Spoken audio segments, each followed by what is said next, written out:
If everybody can sit down, we'll get started. All right. We're good. All right. I'd like to start by welcoming everyone to our third Industrial Hemp Study Committee. Kind of between the election, the hurricane, and special session, we've kind of had to change our date a few times. But at this time, I'd like to open our meeting and ask Commissioner Gary Black if he would open with prayer. But before we do, I would like to just encourage everybody to let's keep our friends down in Southwest Georgia in our thoughts and prayers. There was a good article in the Valdosta Daily Times yesterday talking about it's been over a month since the hurricane.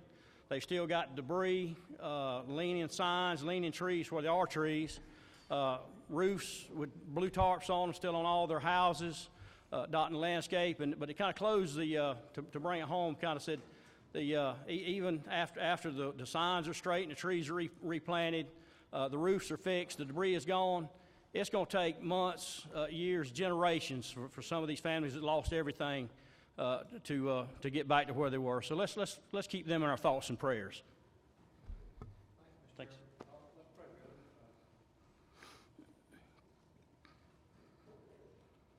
Lord, thank you that we can come before you. I thank the Lord it's an open invitation for us to come before you home. And I thank you that you love us. Thank you for your grace. Thank you, Lord, that repeatedly you tell us in your word that if we lack wisdom, you call us to ask you. So we do ask you for wisdom, not just with the subject matter today, but also with our friends in the affected area. And I thank you for Lord, those flickers of light, where we can see, Lord, even in the midst of the storm, how you not ever forsake us at all.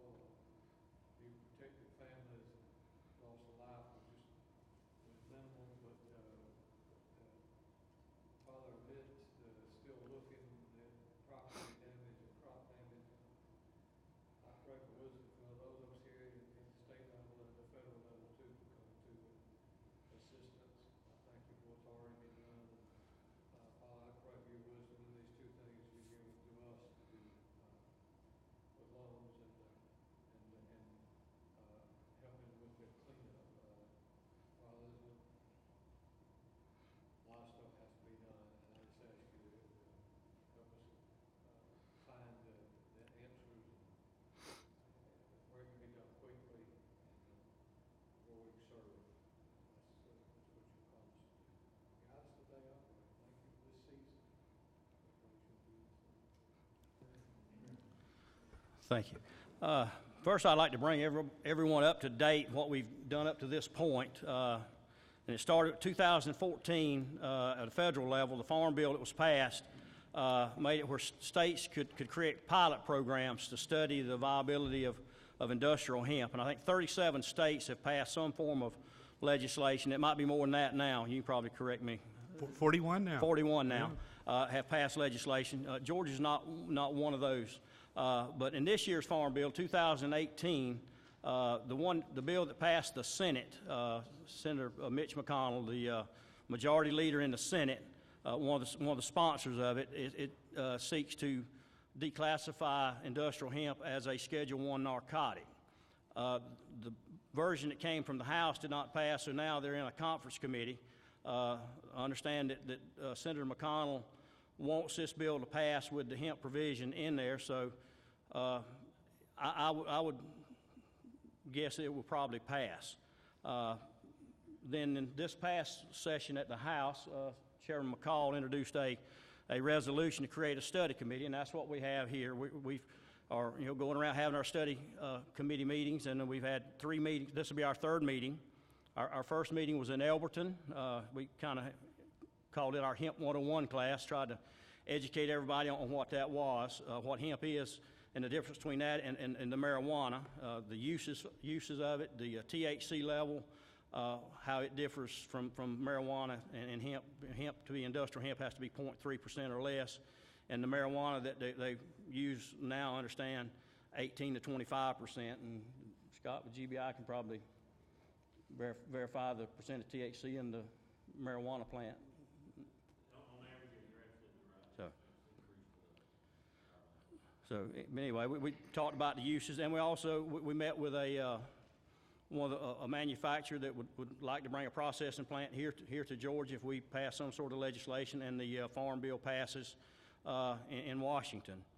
Our second meeting, we took a tour to Kentucky, and we met with the Kentucky Department of Ag, talked with them about their program, how they've set it up, how everything is fee-based, there's no money appropriated. Talked with the University of Kentucky professor out there that's supposed to be the most knowledgeable person in the United States on industrial hemp, the uses and how to grow it and the uses of it. And then we also toured a processing plant. They're doing a lot of research out there on the different varieties of seed, where they can certify them to make sure that they have less than the 0.3 THC to be classified as industrial hemp. Then we also toured a actual field where they were growing the marijuana, and I have to confess, first time I've ever seen a marijuana plant, but it's quite impressive. But anyway, we had a good trip, Robert and I, and now brings us to this third meeting, and what we want to do today, we've got representatives from the Department of Ag here in Georgia. We got Commissioner Gary Black, Terry Norris with the Sheriff's Association here in Georgia, and then Scott Dutton with the GBI. We want to try to listen to what their concerns are with the industrial hemp and try to see if we can address those up front before we move forward. I've talked with Commissioner Black and Terry Norris that we want to have them on board before we try to move anything forward. We want to get everybody on the same page. So any concerns that they have, we'd like to address. And then we got Terry Holyfield with the Georgia Crop Improvement Association.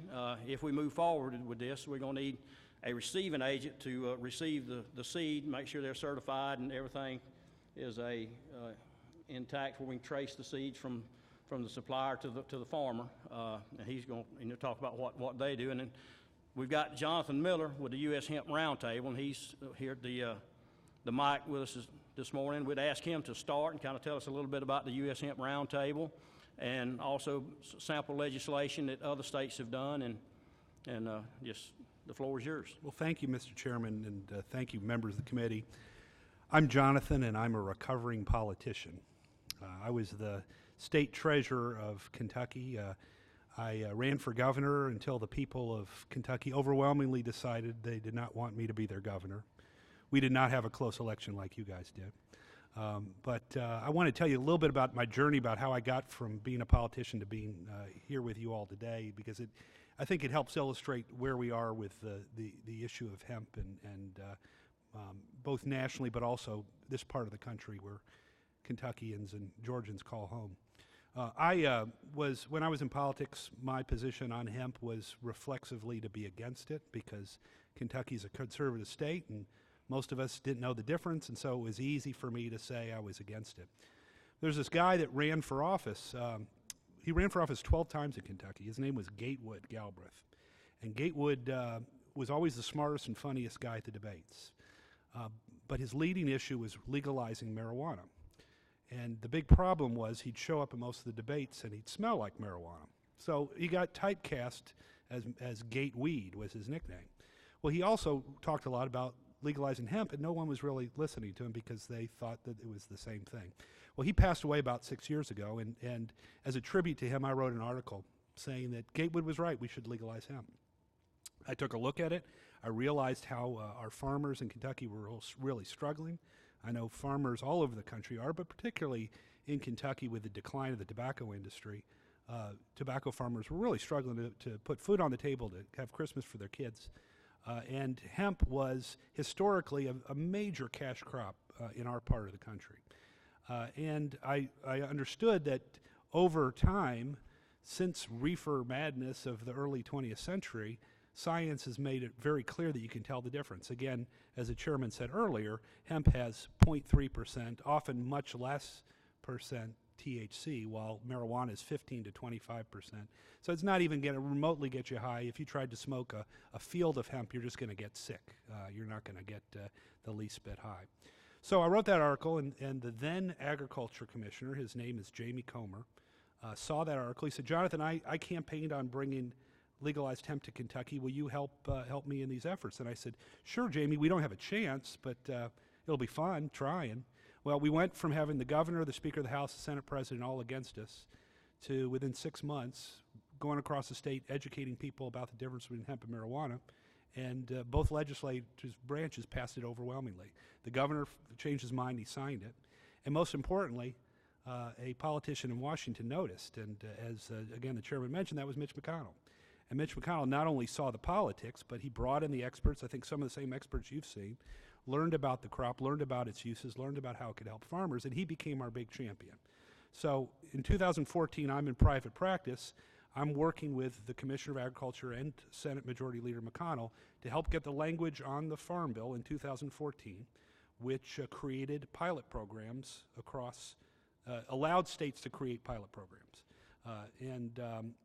Kentucky was first in line and did a lot of work over the course of the next years with law enforcement, because the number one issue for us was to prove to law enforcement that this was not going to exacerbate the problem of marijuana. I don't know if you've seen the show Justified, but if you have or you're familiar, East Kentucky, for many decades, our leading cash crop has been marijuana. It's been illegal, but it's been marijuana. And the last thing we wanted to do was to help out that industry.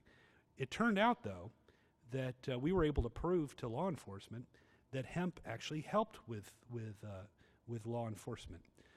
First of all, now that testing is so much easier and more affordable, it's very simple and very affordable to do a test to be sure that a product is not hemp, is marijuana, not hemp.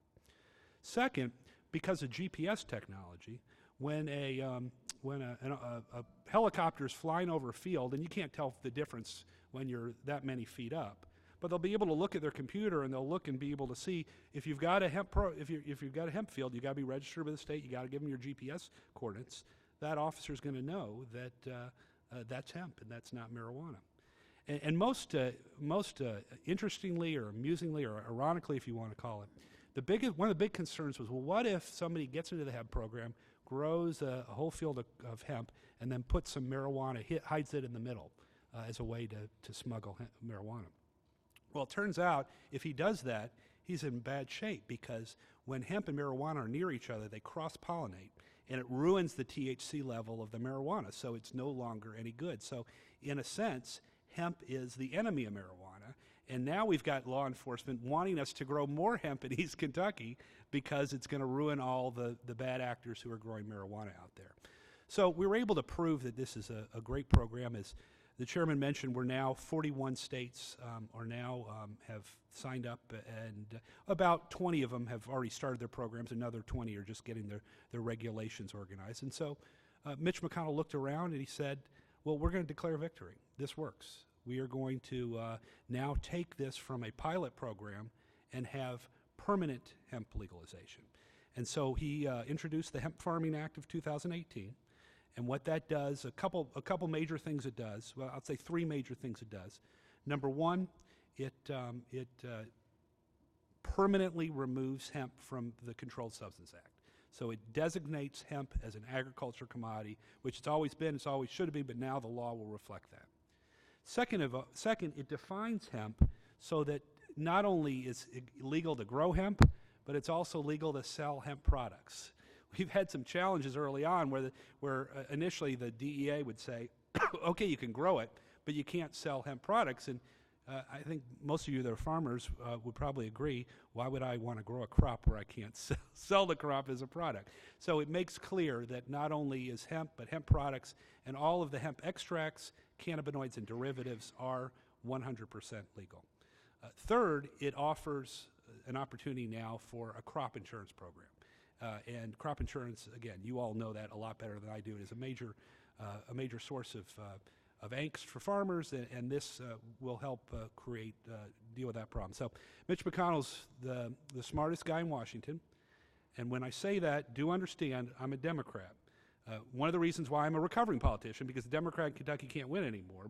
But so when I praise Mitch McConnell, you know I mean it. But here's the smartest guy in Washington. He realized that we couldn't get this passed as a standalone bill because nothing's passing up there.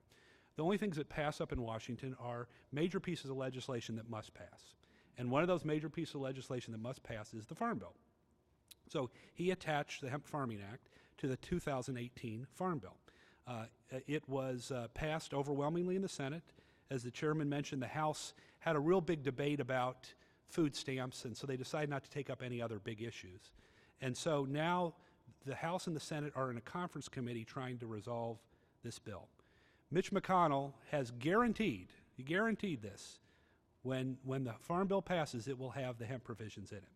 And again, when Mitch McConnell is not a guy who exaggerates, he's not into hyperbole, but he's guaranteed this. So we are very optimistic that when the Farm Bill passes and the debate's going on about other things, right now it's going on about how to deal with forest fires, that it will have that provision in it.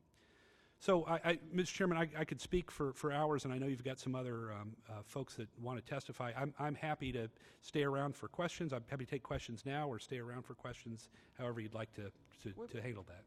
Does anybody have a question now they'd like to ask, or we bring Jonathan back up at the end with everybody, and we kind of ask questions at the end, if that would, I think we'll do that, ask some questions at the end.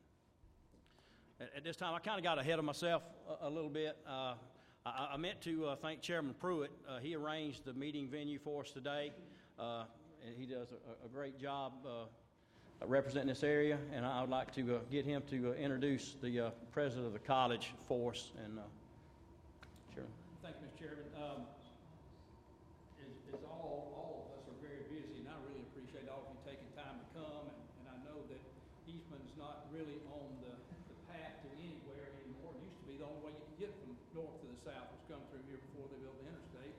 Obviously, that's why Mr. Stuckey did so well with his candy booth right beside the road. And I hope you'll stay around and visit and maybe spend the night and spend some money. That'd be great. But I tell you how far we are down here in the south. It was 2 weeks after the election before we figured out who won. Y'all didn't have a minute. That was the governor's race I'm talking about. But news does travel slow sometimes getting down here. But I want to tell you that one of the main reasons that I wanted to have one of the hemp meeting here is because we could show off our school a little bit, our aviation college. And Aiden Clark, our president, he's been on the road and busy. And he just showed up, and I want to get him to have an opportunity, if you would, to talk a little bit about the school and what we have and where we were and where we're going. Sure, I'll be brief. I know you guys have a lot to do. I'm the dean, by the way, not the president. No, I'm sorry. But I run this campus here and all the academic programs here. Some of you guys may or may not be familiar, but we are the only four-year comprehensive aviation program in the state of Georgia. We have been working to expand our School of Aviation throughout the state.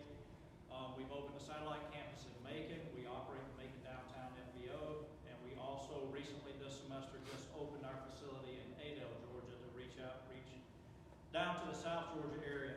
And in those locations, we're only offering flight training.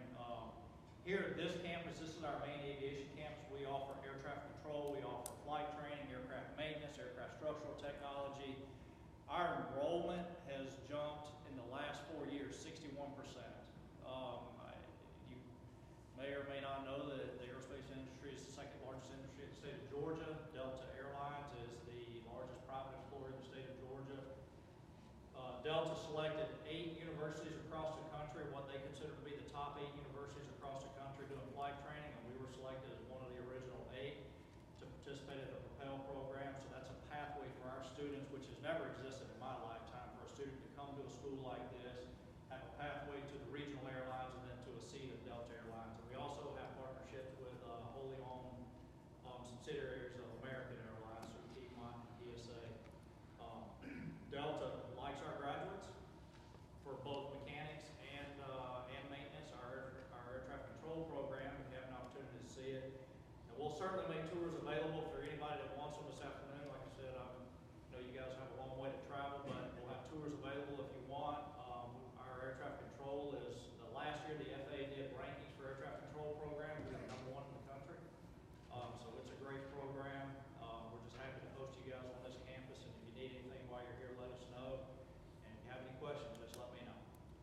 What is your enrollment? You said your enrollment's up 61%. What's Our your total enrollment? last time I looked was 648, I believe. Wow. 648 students, and some of those are fully online because our flight training obviously has to be face-to-face, and our maintenance training has to be face-to-face, but and then we offer all the academic courses to go with it face-to-face, but we also offer those fully online as well. And we work with military and folks working at Robins Air Force Base that maybe have the work experience, maybe they have their airframe and power plant certification, their flight ratings, they want to add the 4-year degree to that. We do what we call prior learning assessment training credits, so they can get credit toward their 4-year degree. Thank you. Thank you, sir. Mr. Chairman, turn it back over to you. Thank you. At this time, I'm going to ask Terry Norris if he'll come forward with the Sheriff's Association, and I'd like to brag on Terry a little bit. He's been great to work with for the last 4 years since I've been there. He does a great job. I know he had a big job yesterday trying to get the National Guard is deploying some troops today, and had to coordinate that, getting those convoys moved through the state. So appreciate what you do. Well, yes, sir, and good afternoon. Appreciate you having me. I am Terry Norris, but I'm also known as Raylan Givens. Where's the gentleman that last spoke? One of the greatest series, if you haven't seen Justified, you need to. It's not exactly realistic sometimes, but it is entertaining. I am Terry Norris. I'm Executive Director of the Georgia Sheriff's Association. I have 2 or 3 sheriffs over here and some of our command level folks and deputies. So we're glad to be here and glad to be part of this conversation. This is the first official time we have spoken publicly about the issue of industrial hemp. We had not and really have not taken an official position on the cultivation on the matter. We do have a very specific opposition position on legalizing marijuana. So we do know the difference. We do not think that this committee is in any way a crossover committee. Historically speaking, the hemp and, as you said, marijuana have sort of traveled together in terms of the eyes of the public. And I think I know it had been our concern that with hemp came marijuana. And I think we are now seeing that's not necessarily the case. So today, I would just very briefly like to say that the sheriffs are reserving the right to have an official position on any legislation that might be recommended by this group in an effort to see what sort of safeguards we've got in terms of control of the product afterwards and control of the seedings in the beginning, or the seeds in the beginning, and the processing.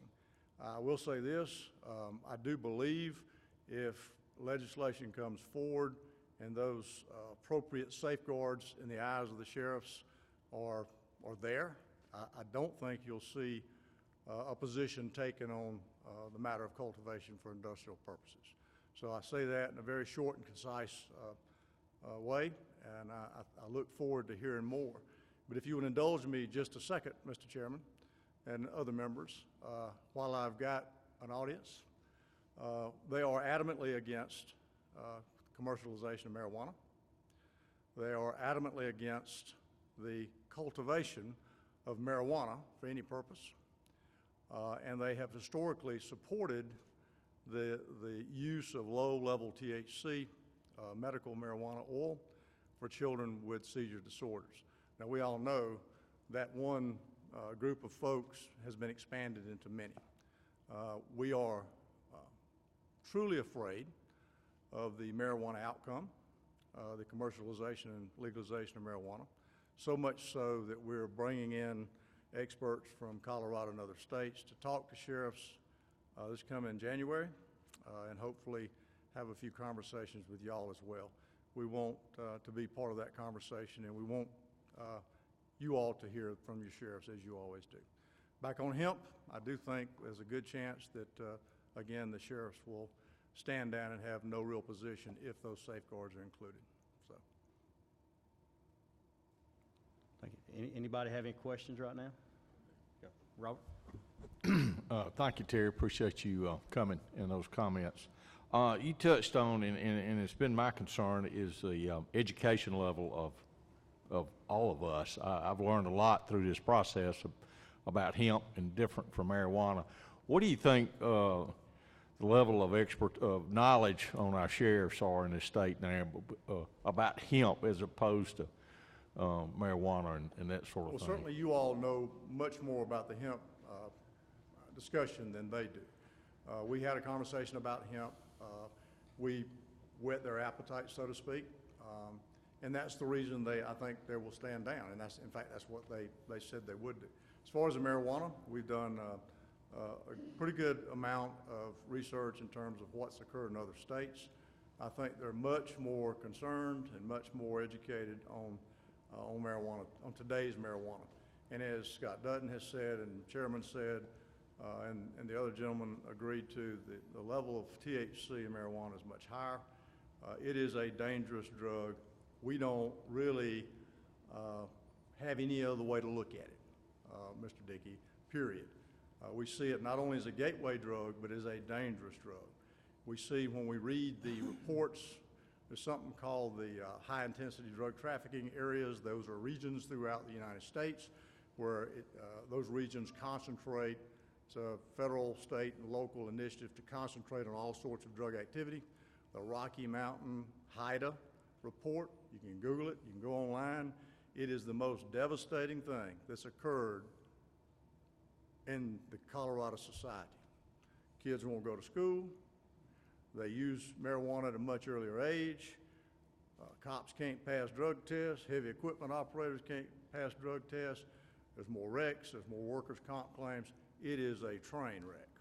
And Colorado started just like we started with let's provide low THC oil for children with seizure disorders. That's how it all started there too. It expanded. My numbers are not precise, but it expanded. The year before Colorado allowed cultivation for medical purposes, the numbers were in the 6,000s of people on their registry to be allowed to use the oil. The year after cultivation was allowed, that number jumped to in the 20,000s. So it was a supply pushing demand, it seemed. But nonetheless, we want to have conversations. The sheriffs may end up being the last people standing on this issue, but I don't see their position changing on marijuana.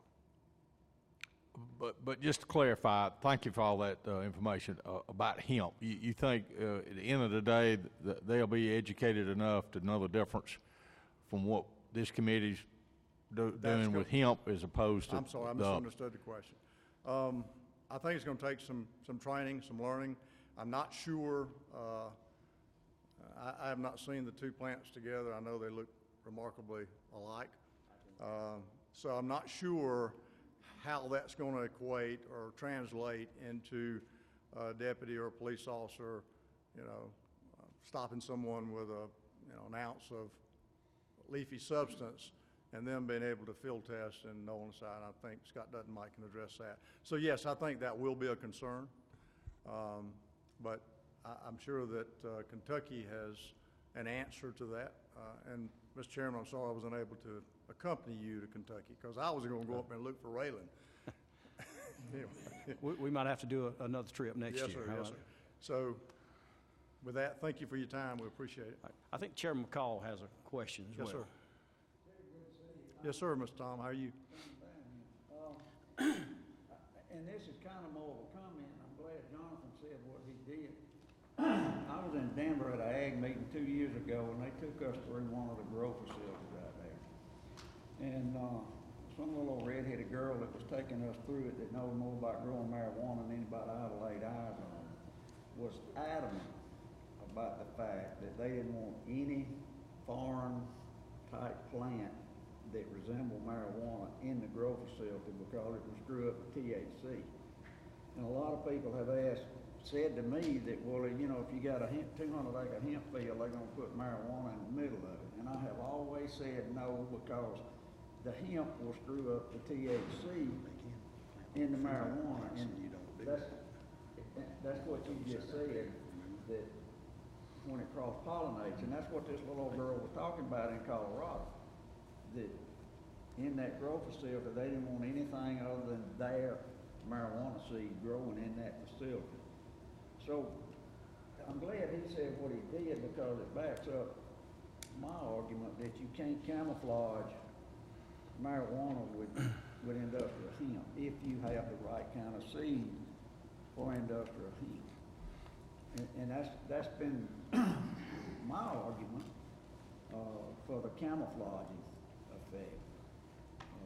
Not to mention the fact that, you know, when y'all are flying, which I appreciate y'all doing all that, you know, you got coordinates that, yeah, there is supposed to be a field here. And I think all that is seemingly resolved to a great extent in Kentucky. But again, I think our street level problem is going to be, is this marijuana or is this hemp? Yeah, I get that. Yeah, When that's y'all the stop part. somebody, Yes, I sir. understand that, Yes, sir. and I don't And I believe that was Representative Dickey's thought as well. I think Phil, right? He's got it with Georgia Crop Improvement Association. I'm not with Georgia Crop, I'm a farmer. I'm probably the only guy in the room that grew hemp last year. And I grew it and I went to Canada, received a Health Canada license to grow hemp. We hacked off the road marijuana growers so bad, they threatened us. Because we had 300 acres of hemp. And what happens is the bees will cross-pollinate between the industrial hemp and the road marijuana and turn all of the road marijuana to male plants, and you have no production of cannabis. I can tell you for a fact that's what happens. Because in certain places of the Maritimes where we were growing, it became kind of hostile. There were people that left here in the Vietnam War and went and settled in some of those areas, and they made a living off growing bootleg marijuana. I am for industrial hemp because of the CBD oil. I will be growing several thousand acres in Canada next year. I want to grow 5,000 acres in Georgia, but it is a wonderful product, and I will be more than happy. I'm very limited on time to volunteer my services. I have thousands of pictures of everything that we did last year, and I can educate your guys real quick where they can tell the difference between industrial hemp and marijuana cannabis. On the roadway, on the roadside. I appreciate it. I look forward to working with you Yes, on any sir. legislation we bring forward to definitely get your input and make sure we have everybody Well, on we board. appreciate y'all letting us come by and speak for a minute. Thank you. Thank you. No, at the end, we'll go through. At this time, I'm going to ask Scott Dutton with the GBI to come up and address the industrial hemp, the issues, concerns that they might have, that we need to, questions we might have to answer, need to answer, or the floor is yours. Chairman, thank you for the invitation. This will be my first meeting as it relates, or GBI's first meeting as it relates to industrial hemp. So I did a little bit of research before being invited to the meeting, and I am not a scientist. However, we do have a full staff of scientists that work in our crime labs. And the biggest takeaway that I took from a GBI perspective, not necessarily the law enforcement piece of this, is this thing buzzing to me? Not necessarily from a law enforcement piece, but more so from a scientific approach. I'll point out in the early 2000s, probably even before then, GBI started a process of training police officers, deputies throughout the state in identifying marijuana through visual test and then a chemical test to show the presence of THC in marijuana. And through that process, the idea was there is so much marijuana coming into the crime lab for testing that it made sense. People know what marijuana looks like, and with scientific testing behind that, that these level of tests could happen in these local jurisdictions without having to put the burden on the crime lab to perform these tests. This way they could do the more chemical-based drugs. And through that, GBI had eliminated all of their marijuana scientists. So from the standpoint of The day was, or back in the day, the function was, their specialty was working through marijuana. So it was the visual test and the chemical test that followed behind that. So essentially, what this will do, and this goes back to the fact that hemp looks exactly like marijuana, that portion of how we do business now is going to have to change. That will no longer stand, or at least it's my opinion, it would no longer stand as it relates to making marijuana cases based on how we're doing business now. So that's a consideration that needs to take place. I want to say back in 2003, I asked the crime lab from the standpoint of what was the impact, and at that time they mentioned it was probably about 6 scientists, and this is back 2003, that they were able to redesignate for other drug programs that we were responsible for. So there again, this is one of those things from an enforcement standpoint. This is something that needs to be considered and looked at as it relates to testing, as it relates to marijuana, because I am told it looks exactly the same, and the only way that you can do that is push it through the lab. And then, of course, with all the other drugs and new analogs that are coming along, that's more of a backlog and more work associated with that. The other thing, and I guess that's pretty much it from a GBI perspective. I mean, always from a law enforcement perspective, concerns of fraud, concerns of, you mentioned camouflage. It may not be the individual who is growing the industrial hemp, but it could be an individual grower wanting to camouflage his stash. And I'll point out back in for me, in the late 80s, mid 80s, in working undercover cases, and the marijuana type stuff that we used to buy at that particular time, the content level was probably around maybe 6%. So the levels were much lower, but it's still same effect from the standpoint of now that we've reached this level of scientifically honing in on what's going to get you the highest THC level, and I'm switching to cultivating marijuana, but from that standpoint, that's a true science. I mean, they've really capitalized on the fact of a bigger THC content level. I think that's what everybody tries to go for from a natural grow perspective, but that's a consideration.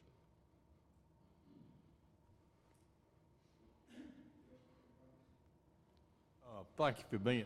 Let me make sure I understand. So presently now, if your lab is asked to test for marijuana, you do a visual test, and it's not a chemical test. Well, so they can do a chemical test, and typically what happens throughout the jurisdictions, not necessarily in the lab, is a visual test, and then there is a chemical test, and it only tests for presence of THC.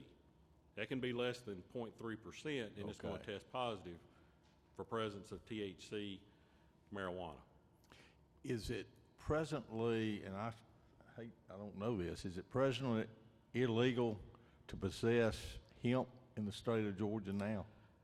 I understand. Well, I think this is one of those things that's very questionable in what form, and Terry, you may have a better sense of, I've asked several people that, and it's kind of dancing around the issue from the standpoint of depends on the THC levels.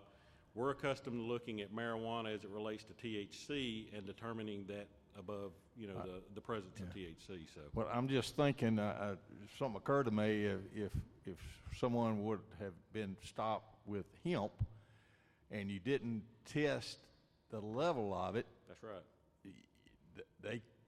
I'm not sure your test now. That's right. In the present condition, even without a Georgia law, you could certainly get questioned. Second guessed, I guess, would be the word. That's right. By someone. You're right. It limits your ability to. I mean, it seems like you're going to have to change your test anyway, whether we pass a bill or not. It looks to me like with all these other states having ability to grow and grow hemp, I mean. True, but if it's illegal, it's illegal. So it makes it easier from the standpoint of you identify it as marijuana. Now, they may identify it as industrial hemp, but There again, that's another battle Yeah. that has to Yeah, be fought. yeah, if that Farm Bill passes, you definitely Right. have to. That's right. Irregardless what we do. It's something Jonathan might address. If somebody gets caught with hemp in their car, not on the farm where it's supposed to be grown, how is that handled in Kentucky? I should have made this in my opening statement. This is the other big issue. Somebody's driving down the street with a big truckload of stuff that looks like cannabis, and he's pulled off the side of the road, and he says, "No, officer, that's hemp."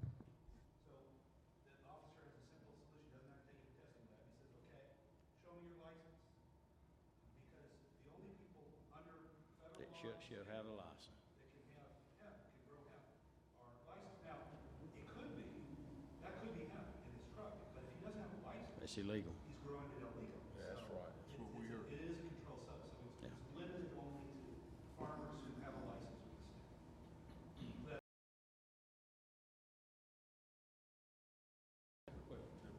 Yes.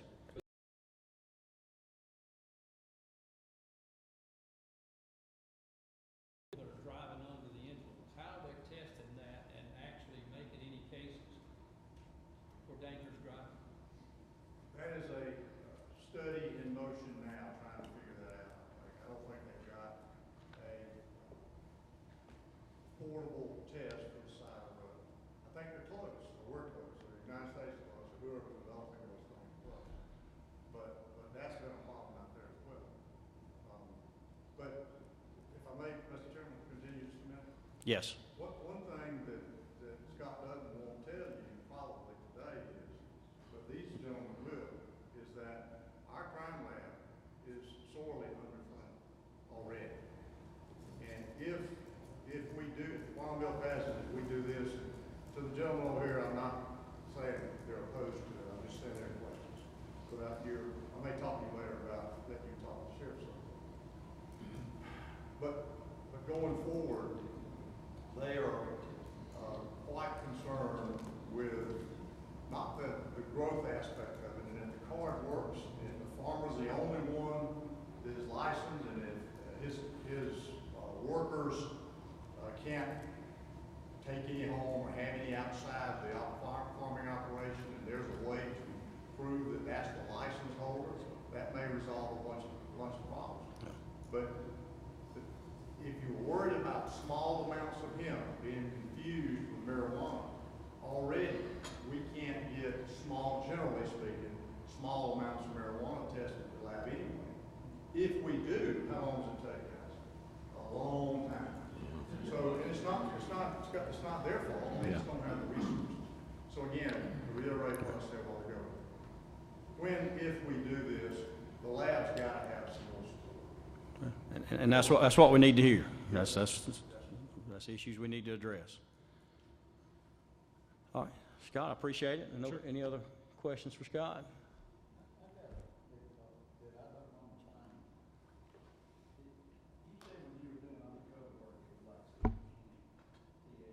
Yes.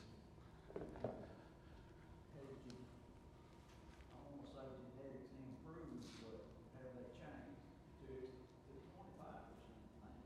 25%? Absolutely. I mean, and that's I guess, the biology or the science behind what they're doing in Colorado, California, and like states it's all about profitability, which in any kind of business that makes perfect sense. So it's to increase the THC level in marijuana cultivation. But does it take as much, I don't know about marijuana, does it take as much, 25% to do the same thing as 6%? Well, I mean, they say it does. I've never smoked marijuana. I don't know. But, obviously the higher THC level is probably what they're looking for. Go back to my previous statement, if it's 25%, does it take more hemp to bring it, like what? He was talking about California. You said, where's the balance at? Yeah, well, I don't know. I mean, the legal standards, the 0.3%, and I don't know. I mean, that's a very good question. I do know male plants ain't what you want, Right. if you're selling it for marijuana, because that ain't what a bud. But a lot of times, illicit sales, there's not a government backing behind, this is the good stuff, this is no pesticides, those kind of, these are street deals, so, you know. Thank you, Okay. Scott. Thank you. At this time, I'm going to ask Terry Holyfield to come up and, with the Georgia Crop Improvement Association and tell us a little bit about what they do as far as with the seed, being able to keep it certified and trace from the supplier to the farmer, and how he fits in this equation if we move forward. Okay. First of all, I want to thank you for inviting me, and Patrick for giving me some background information that helped to educate me some. Second thing is I have a sinus infection, so if I'm too loud or too low, somebody needs to go this or this. And when you ask questions, it's not that I'm avoiding you. I probably don't hear you. And the other part of that is it's an old age thing. Some of you may know about that. Some of you may not. The loss of hearing. So we know you're old. Yeah, I'll tell you about that. Anyway, and the other thing is I'm not for or against. I'm just here. And I'm here to make you a proposal. And before I make you that proposal, though, I would like to tell you a little bit about Georgia Crop Improvement Association, what we are, who we are, where we come from. We're organized in 1946 as a not-for-profit organization. I have 12 board members that establish policy. I try to implement and carry that policy out. We are actually an agent of the College of Agriculture and Environmental Sciences. But in 1946, we were viewed as regulatory. College of Ag felt as though, even though under the land grant system, they actually had responsibility for seed certification, they felt like that we were regulatory, did not fulfill teaching, research, or extension type work, so we were put off to the side. We are self-supporting. We don't receive any tax dollars whatsoever. We are established by state statute. We are also, by a letter of agreement with the USDA, we are covered. Seed certification is under the Federal Seed Act, so we have that statutory authority, whatever that might be. Our core business is seed certification, which simply means that we are charged with the responsibility of developing a system, a quality control system, if you will, that ensures a steady supply of high-quality seed to Georgia farmers. We do that. It's a four-step approach. We know the pedigree of all seed that is in our program, very similar to those of you who might know about the pedigree on your dog or your beef cow, whatever. We can trace seed back to the beginning and through the sales process as part of our documented records. We do field inspections to determine variety identity, purity, absence of other crops, absence of weed seed. We also manage what we refer to as an approved conditioning facility program, where you store certified seed and condition certified seed. And all certified seed has to be sampled, sent to the state laboratory for analysis. At that point in time, we verify what we found in the field, and we also are looking for quality standards relating to germination, inert matter, those sort of things. In 2018, we field inspected 144,000 acres of peanuts, soybeans, turf grasses, and small grains that will be used for planting seed. So it's a right large operation that we have. We operate on about $1.5 million budget. Like I say, it's all self-generated, and we have 11 full-time employees. We also provide some other services, and you'll understand why this is important. We also provide other services to agriculture. In connection with Georgia Fruit and Vegetable Growers Association, we have a food safety program for packing facilities that pack watermelons, cantaloupes, onions, those sorts of things. And we actually do the entire Southeast with that program. We are also a USDA certified agency for the National Organic Program, which means that if you want to produce and market your product as organic, then you apply to us. We make the inspection. We determine if you're in compliance, and as such, if you are, then you get a certificate, and you can market your product as organic. We also work with the University of Georgia Research Foundation and the Georgia Seed Development Commission, who license University of Georgia to develop cultivars of predominantly peanuts, turfgrass, soybeans to people who are in the seed business who propagate and market. We work with this group to determine compliance with the licensing as well as accurate royalty payments. And we also do some international work with the University of Georgia to develop turfgrass varieties.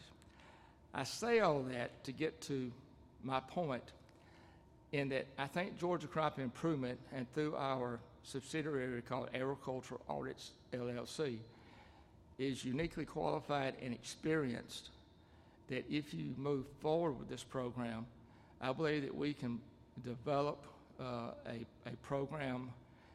I'm not sure I want to be in the permitting and licensing. I think that would need to be someone that's by statute is in charge of that.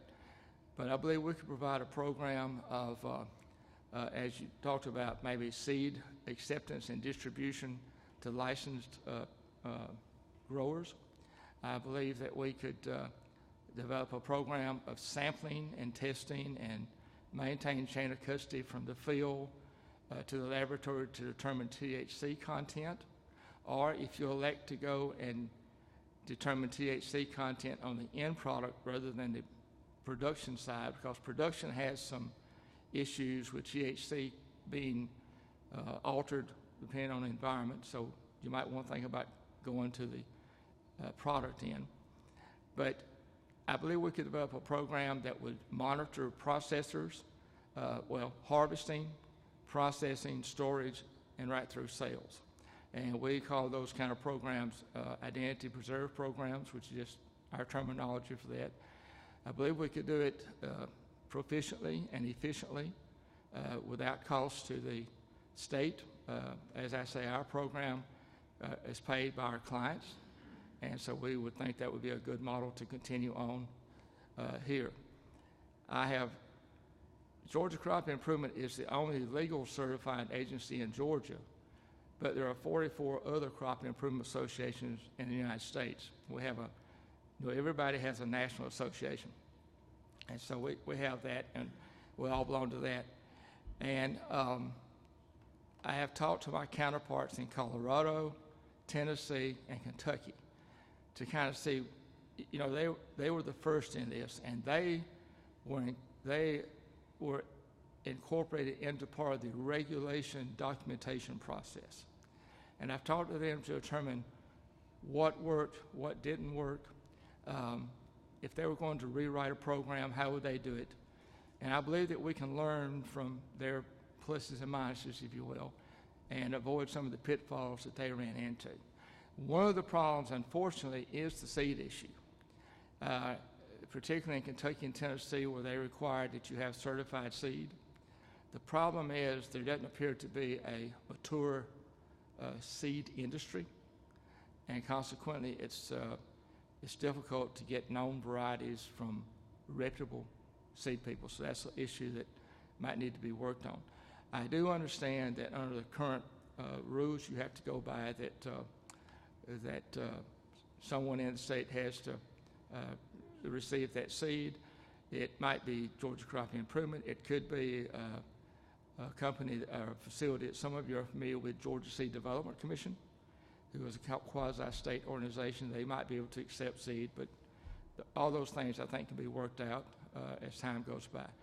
So if you move forward and you see that we can provide some assistance there, then we're certainly willing to look into it and work with you. It's going to take a lot of work, but we would like to participate if possible. In terms of your fee schedule, is it a certain, just a set percent, whatever the seed In the row crops and the turf grasses that we deal with, there is a minimum fee you pay, and then we charge per acre. On this particular enterprise, we might stay with that same business model, or we might try something different. It appears to me that there's going to be a lot of hand-holding and extra work involved in I quite frankly would feel more comfortable for Georgia Crop if there was a significant permit license fee, and maybe we could get part of that some way. So I'd like to consider that, but there's a lot of options. Currently, though, our primary means of supporting us is through a per acre inspection fee. Anybody else? All right, thank you, gentlemen. Terry, thank you. All right, at this time, we'll go to Georgia Department of Ag. Commissioner, are you want speaking, or Bo, or a combination? Mike as well?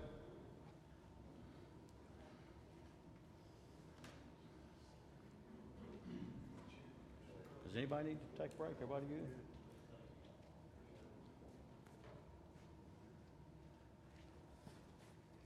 Can I go ahead and get the coffee out since our commissioner's fixing to speak? It may be a while. Here you go. It's time to go to the bathroom.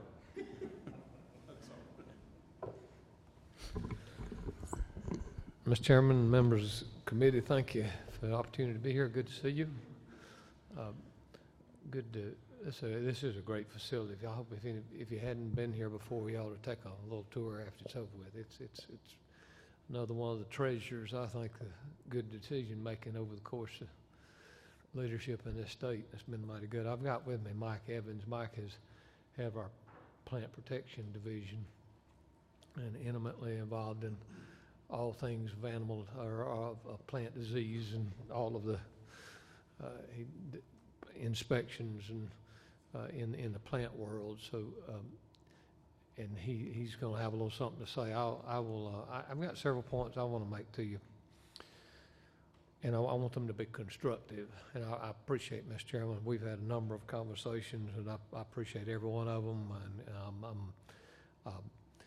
I want to start with this. It dawned on me sitting down. I've used this illustration a time or two, but I checked the dates a while ago, and on December 17th of this coming year, we will celebrate 115 years of man being able to fly under power.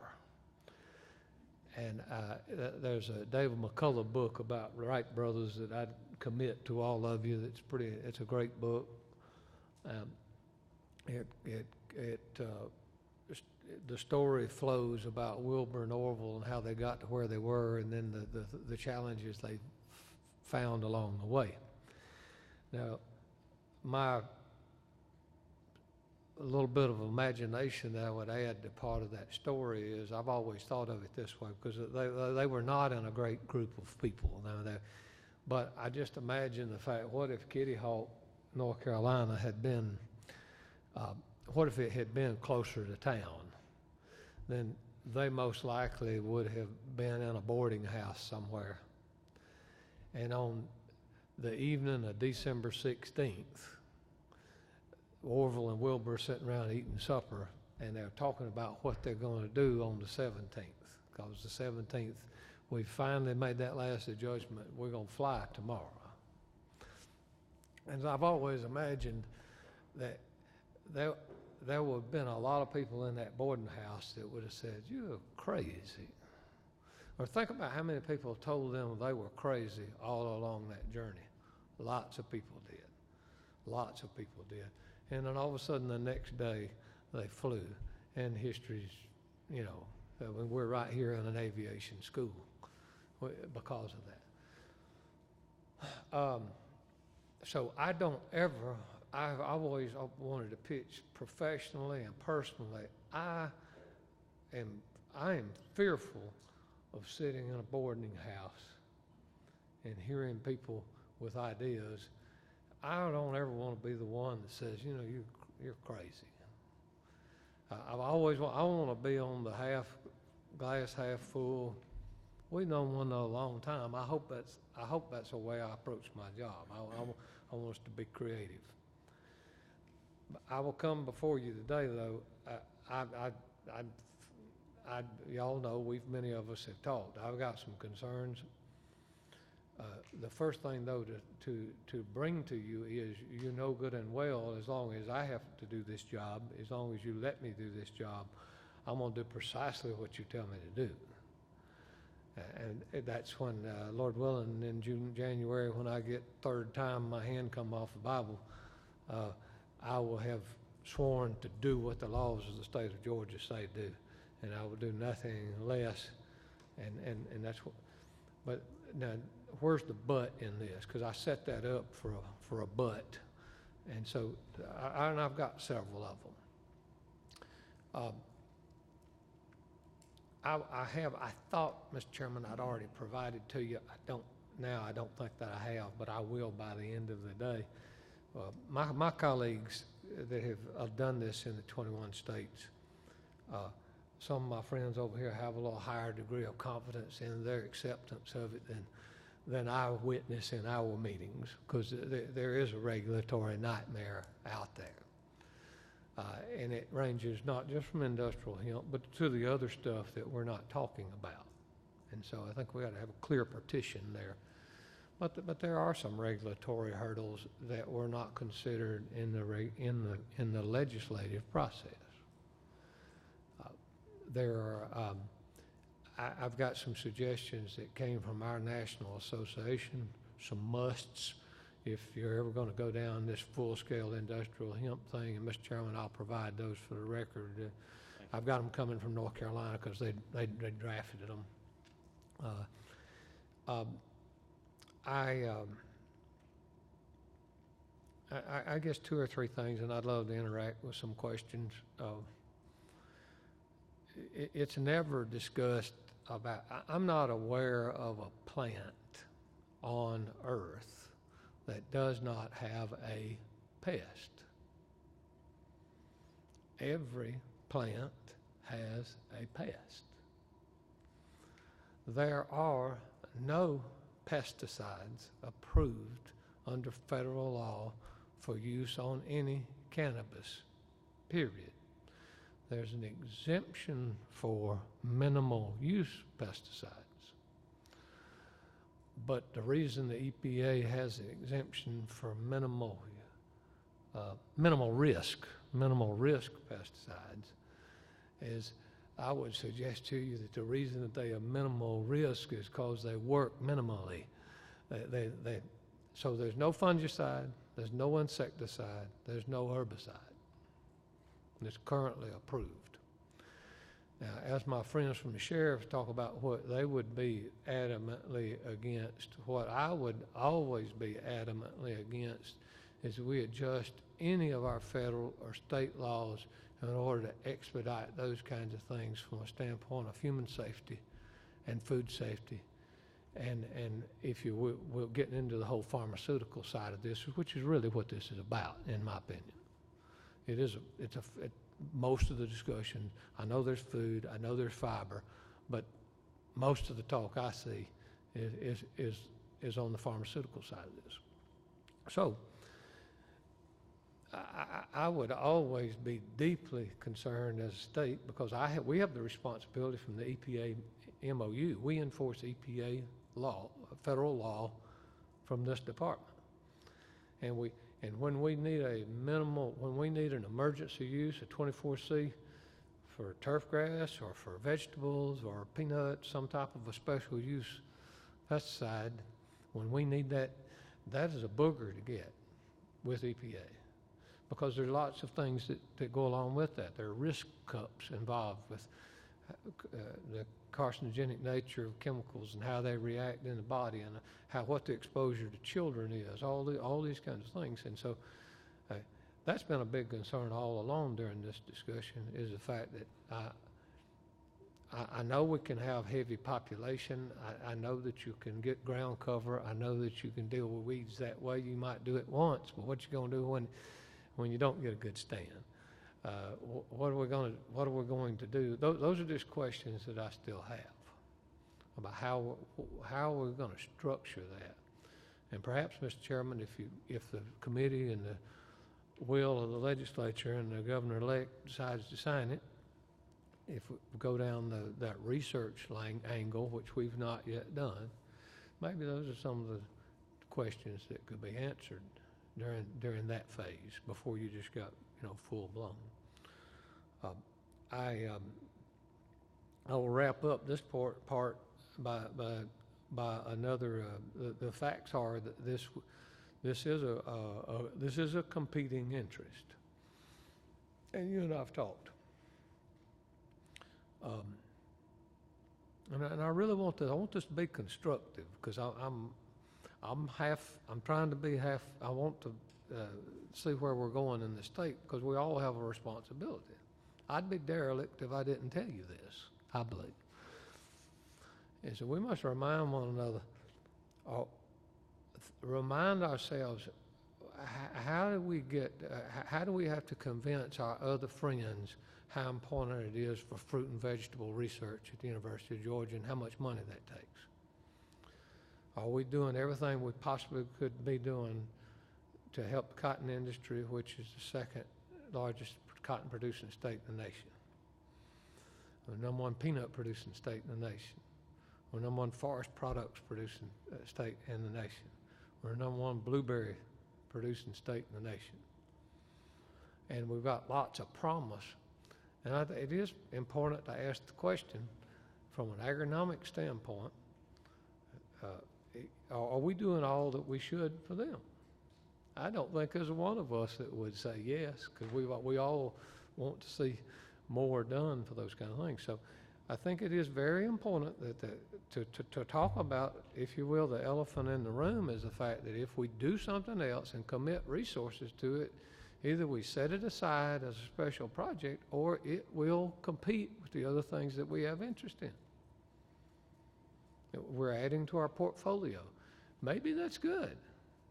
We do need alternatives. We've got to, fill in these things when there are other opportunities. We don't need to shun opportunities. I'm not saying that. But I am saying the reality of it is that there are competing interests. That means there are competing interests with this agency. We got, with the expansion of these, of the inland ports, which I think we all support, and I know Representative Gallagher, he wants all those inland ports to send more stuff to him so he can get them out. I don't have enough inspectors now to do phytosanitary certificates for the expansion of our inland ports. And I know we can fund those, and I am not giving a bureaucratic answer to say, well, that's an easy way to say no because y'all don't have the funding. But don't hear me say that. That's just a fact. I'm not saying that as an excuse. It's just a fact. So those are the kinds of things to consider if we go down this route. Now, what is our real strategic plan? Let's do it intentionally, and let's do it correctly, and let's fund it correctly. And whether that's by fees or whether it's, there again comes another problem. Y'all know how that goes with fees, because even though the gate card has the proper language in it that says all that money can be kept by us, y'all know we don't keep it. It's got the proper language in it that's the 10 or 12, the constitutional language that allows us to keep fees.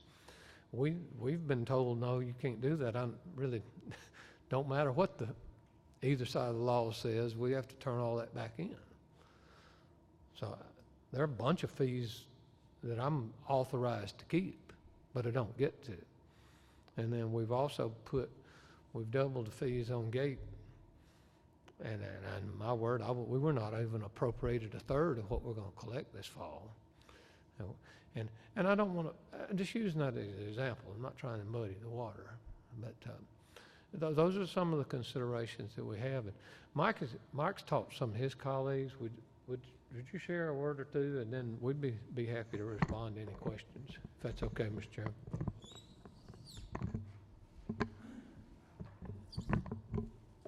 Thank you, and I'll try to be brief. One of the things I enjoy greatly about my position is we work a lot with our growers, and in the past years we worked with Mr. Jennings and his son Phil on exports. We enjoy assisting blueberry growers shipping blueberries to Canada or timber folks shipping to China or these other countries, because it's a market they need to stay in business. You know, that kind of money may not be big in Atlanta, but for Pavo and Alma and Baxley and you get around Climax, it is big money for them. And it's important for those folks to be able to export to other countries and to other states to stay in business. I think in straight lines, so you'll just have to bear with me. We're at this point. There's somewhere down through here where the stuff will be worked out, but the journey there can be a little. There may be a few bumps, as Commissioner Black indicated. I think one of the big elephants in the room is crop improvement or crop protection chemicals. When we're starting to look at the oils, the seed, you're looking at human consumption. That gets EPA's and FDA's attention. And we don't know what they're going to do when they start looking at tolerances and they find residues in the parts per million. I enjoy working with growers, but I don't enjoy going down this path that if someone has a tolerance that shows up, what is USDA, what is EPA or FDA going to require? Are they going to allow that crop to go on into the market? Or are they going to say, no, I'm sorry, that crop has to be destroyed because there's a tolerance that we don't allow? In the other states, we've seen that some of the states, Wisconsin and Tennessee, they're averaging about 10% of the samples or the fields that they've sampled come back failing. I think it was Wisconsin had 195 growers last year, but 21 fields were destroyed because the test came back over the 0.3% THC. And if a farmer buys seed he thinks is good, this is good hemp, this is going to be the industrial. Certified seeds should be 3.3%. Yes, sir. And then they've put the time and labor in to bring that crop to a certain point, harvest, and the test comes back and says, no, that's above the tolerance, and it has to be destroyed. That's to me, that's tough. One of the things that I'm approaching 25 years with the Department of Ag, and the thing that's been enforced the entire 25 years is we're there not to put people out of business, but to assist the folks. We're a resource, an asset, and going out and saying, I'm sorry, your crop has to be destroyed, that's a little bit tough. That's definitely a little bit tough. So those are some things we've seen in the other states. I hope that we would be able to do something where, I don't know, it seems like there's some more techniques that need to be decided. When should we test? How should we test? So that we're not punishing someone who thinks they're doing everything right. All right. Any questions? Chairman McCall? In 1974, I worked on an experiment station at ABAC, and we were going to the swamps in Alapaha to get wild blueberry bushes to breed. At that point in time, blueberries were a competing industry with vegetables or peaches or whatever. And you see where that has come to. So I get the competing industry part, but I see where it can go. The other thing you're talking about destroying the crop, I understand that, and I'm for that. But I don't know how other states do it, but I know how Terry Hollifield and them do it as far as guaranteeing pure, certified, genetically correct seed. I've seen his guy spend 3 days cleaning out a plot combine to keep the seed pure. Is that not right, Terry? Right. So, and I understand where you're going with the THC may be high, and it may be the weather causing that. But I do know that as far as the seed genetics and the purity of the seed, they will handle it. And I get the part about the competing industry, and there's this many dollars to go all over this. But I don't know where the answer comes in, and that's not a question, it's more of a statement, I guess, as far as how things have evolved in this state in the last 40 years. Mr. Chairman, to both of you, and but there are, Chairman Colbert and I talked briefly about this, and I still think it is. I think it has some value. I think you'd have to get some legislative, some legal minds together to figure out how to do it. Matter of fact, I talked with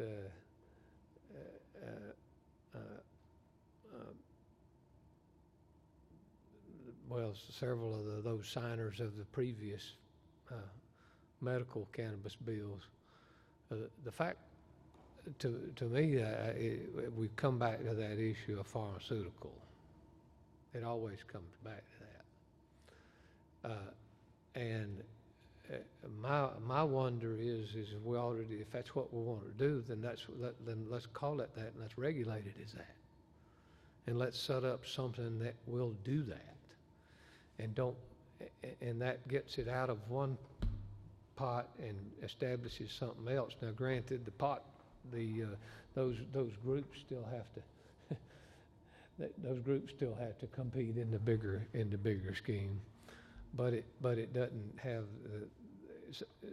because it's going to have to be regulated that way. There is to go down the road of THC oil that we're going to legalize the cultivation of and not have control of the chemicals, and then wonder what's going to go into that. I can't believe we'll have that discussion of wondering whether that oil has been tested sufficiently, just as we would we're using it for pharmaceutical purposes, but we have no idea about the quality of the product under the normal circumstances that we have. And let's set those, if that's what we're going to do, then let's set them up and follow those protocols. That's all. That's what I'm saying. Regulate it for what you're going to use it for, as opposed to maybe a traditional agronomic crop. Robert? Thank you, Commissioner. I've got a couple of questions. One, how confident are you that the Farm Bill is going to pass with this legislation's in it? Well, to one of our mutual friends about an hour and a half ago, he feels pretty good about it. I ask you, do you feel pretty good about it? If they do, I do.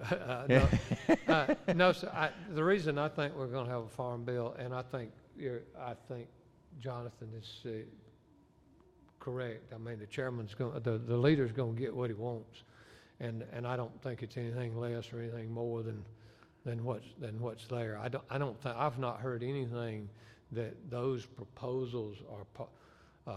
Right now, there's a forestry hang-up I've heard about, and that's about it. And so, if they get that resolved, and Chairman, my understanding from some of our other friends that work the Hill up there pretty hard is Chairman Peterson, incoming Chairman Peterson, doesn't want to fool with the bill next year. So, and Chairman Conway's backed away from the. My point is, I think we're going to have it, and we got to deal with it. I mean, it's going to probably be in it, in my opinion. But anyway, you mentioned a conflict about using chemicals, herbicides, fungicides. How are these other commissioners of agriculture, or who other state regulatory people, how are they dealing with Some of them looking the other way. Huh? Some of them looking the other way because they don't know what to do. Okay. That's just, some of them throwing their hands up. Why, do you think if this farm bill passes that some ag chemical companies will start applying for registrations for their chemicals on this plan, and how long will that take to get approved, you think? Okay, that's precisely what has to happen with the passage of the bill. And so if you have, Farm Bill passes, everything moves forward, states retreat from their legal, their own individual state status, and it becomes, you know, broad. My hope is that we're not going to do anything to short circuit that system just because it's a new idea. Because that's not fair to Peaches, that's not fair to anybody else. Right. And so, the typical, I have heard some discussions that there are other families of chemistry that may be similar, that may shorten that registration process, but it's not like that, because the typical, you know, new chemistry's 8-10 years.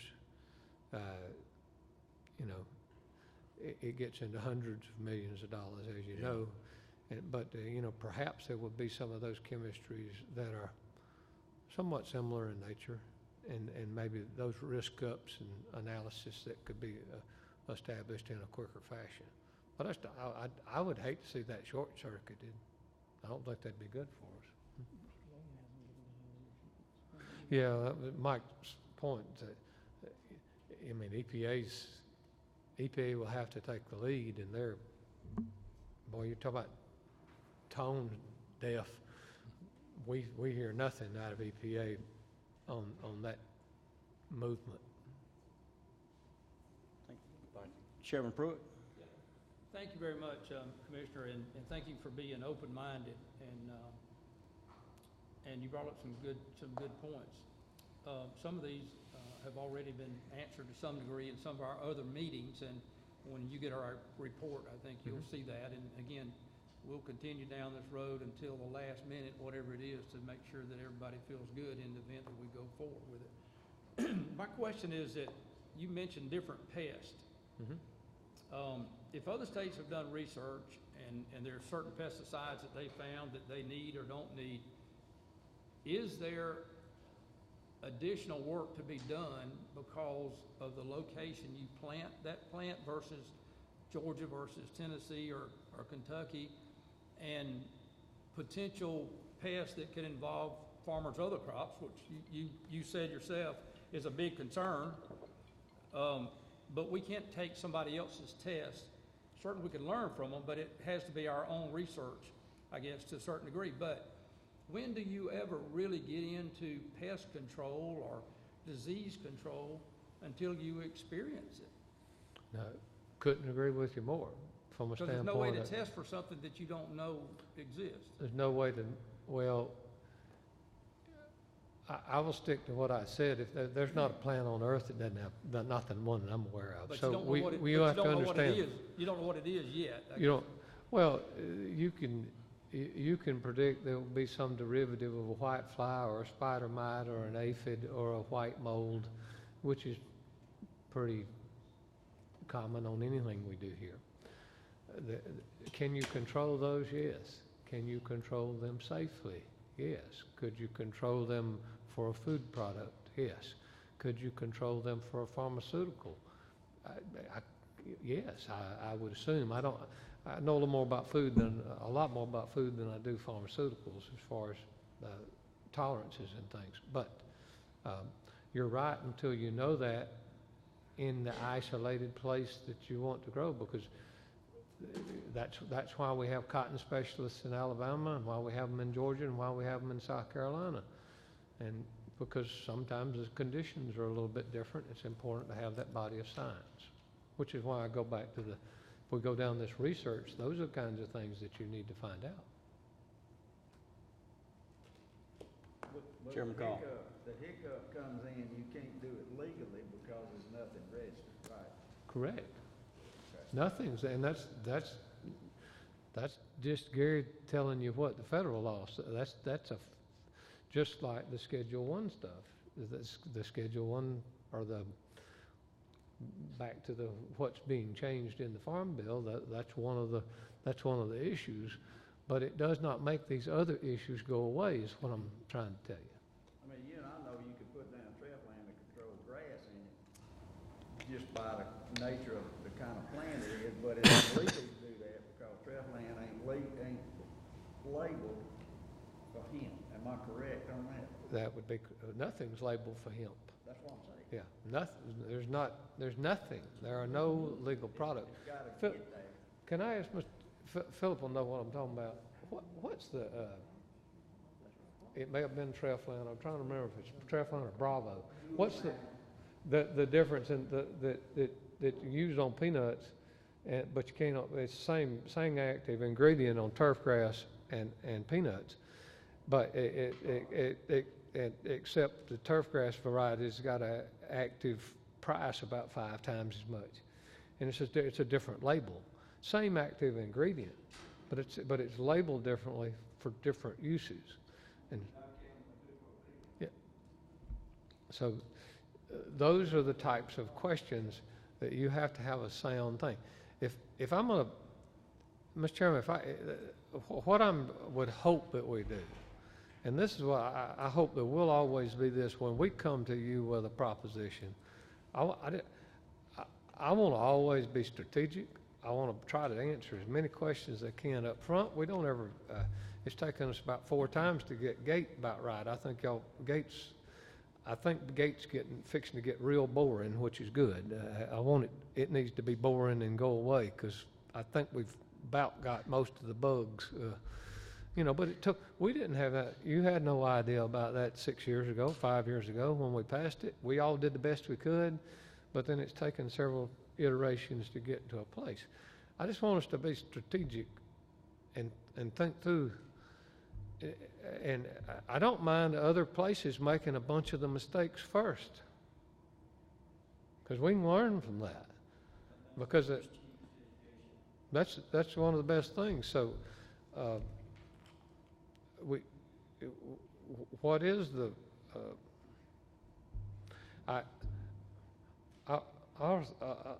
Unless there's another question, I'll just say this, Mr. Chairman, and we'll hush. I remember the first year there was a bill, the first year that there was a bill about the medical side of this. And I remember it was introduced first, and it had us regulating it. And there really wasn't much thought behind it. Just that we had us in it. Well, we were successful in convincing Arthur and some other folks that maybe we didn't need to be in there. And then it tried to jump back in, and then the third time I got a call on crossover day, on the day before crossover, because Bill was up in committee, up in Representative Chairwoman Cooper's committee. And so I went over to the Capitol, and I visited with several members who had signed the bill, and they said, we don't understand your concerns. I said, well, not one soul was walked across the street. No, I hadn't had any conversation with anybody in committee, but now I'm being told that we're going to regulate this. I don't have anybody with a gun and a badge. What about chain of custody in our seed lab? What about the pesticide issue? What about a couple of other things? And I said, those are just kind of starters. And my good friend, he told me, and he was as serious as he could be. He said, we just thought you'd work that out. And y'all know, and you've learned, this is, particularly since this has been debated a number of years now, this is a whole lot more than we just think y'all would. Gary, just work this out. The department will just work this out. I want us to be a lot more strategic about that. And I would say if you go down the research line, don't just be very strategic about what you want the research thing. Don't just say, oh, we'll just approve what Farm Bill said.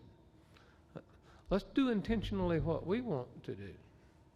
And then I think we'll get a better product at the end, Mr. Chairman. Thank you for your comments. I appreciate it. I'd ask if you would sit there, and if Jonathan and Terry would come back up, bring a couple chairs as well. If anybody has any further questions, I know I got a couple for Jonathan I'd like to get him to go over. Maybe he can address some of the issues you brought up as well, what other states are doing.